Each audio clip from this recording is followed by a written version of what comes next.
Everyone thinks they know their family until money is involved. I thought I knew my daughter, but after my husband died, I learned who she really was. Are you? I asked her coldly. Because daughters don't usually forge documents to steal their mother's inheritance. Anna froze. I wasn't stealing, she stumbled, searching for a word that didn't sound criminal. You were what, Anna? Her eyes darted. I was trying to protect you from yourself. You've never managed this kind of money before. Even after being arrested for fraud, she couldn't admit the truth. In her mind, she was still the victim. Anna, I said firmly, your father saw this coming.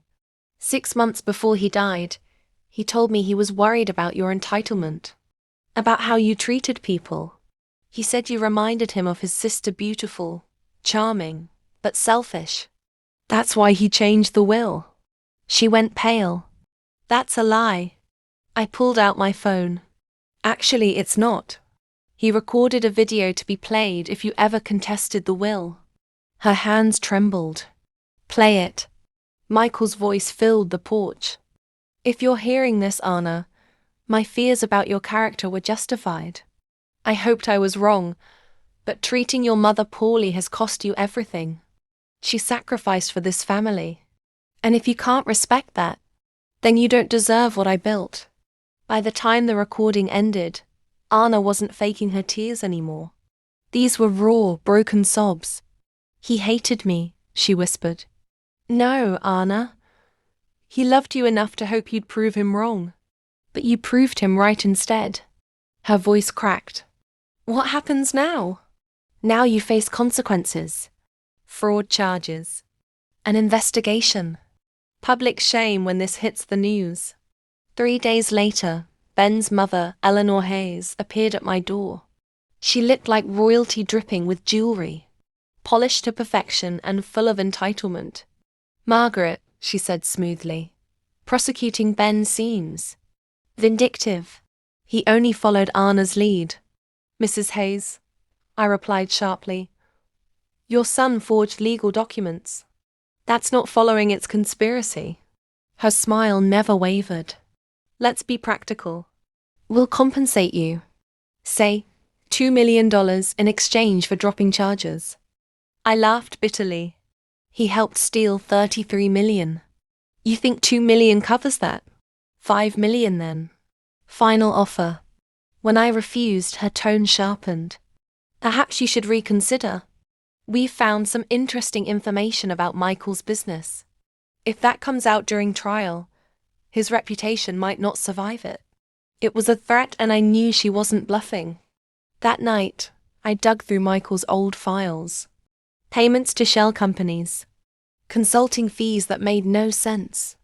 Deals with businesses that didn't exist. My heart sank. Michael, the man I trusted for 43 years, had been laundering money. A private investigator confirmed it.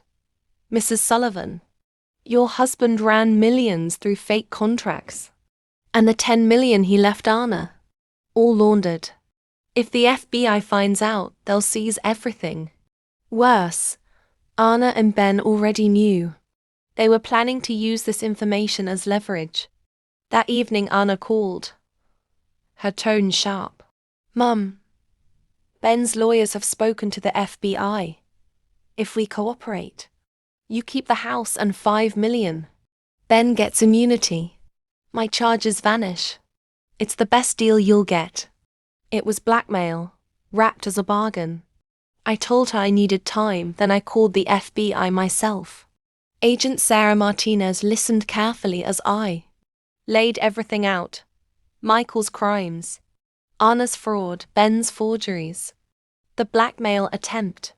Your daughter thinks she can manipulate us, she said. The question is, are you willing to wear a wire? 3 hours later, I sat in my living room, a recorder hidden under my blouse, waiting. Anna and Ben arrived dressed for business. Ben opened his briefcase. Margaret, this deal protects us all. You get $5 million and immunity. We move on. Interesting choice of words, I said. Clean assets. When exactly did you discover Michael's crimes? Before or after you decided to steal from me? They froze. Because if you knew and stayed silent, you're accomplices. If you only found out later, you're unlucky criminals. Either way, the FBI finds it fascinating. Anna's face drained of color. Mom, what have you done? I smiled. I stopped being your victim. Agents stormed the room. Anna and Ben were arrested on the spot for conspiracy, fraud, elder abuse, and attempted extortion of a federal witness. But the story didn't end there. Later, Agent Martinez sat me down. Mrs. Sullivan, there's something else you need to know. Your husband wasn't just laundering money. He was an FBI informant. For 12 years he worked undercover against the Torino crime family. The money he left you? Legally yours. Every dollar. I was stunned. Michael had been living a double life, but in the end, he'd been helping bring criminals down. And my daughter had tried to blackmail me with evidence that would have actually cleared his name. The irony was almost poetic. 6 months later, Anna and Ben were serving federal sentences. My inheritance was intact, and I had something more valuable than money: freedom. I launched the Margaret Sullivan Foundation for Elder Protection, funding legal aid for seniors and fighting the very crimes my daughter committed against me. Netflix is even producing a documentary about my story. They call it The Mother's Revenge. People often ask if I regret destroying my own daughter's future. I don't. Because the truth is, she destroyed our relationship long before prison did. And as I stand here now, painting in the studio I built with my own money, in a home that is truly mine, I realize the best revenge isn't payback. It's becoming everything they never believed you could be. If you enjoyed this video and want to join our growing family, make sure to hit the like button and subscribe to our channel. Stay tuned for more exciting stories, inspiring content, and entertaining videos just for you. Your support keeps us motivated to create even better content. Thank you for being part of our journey.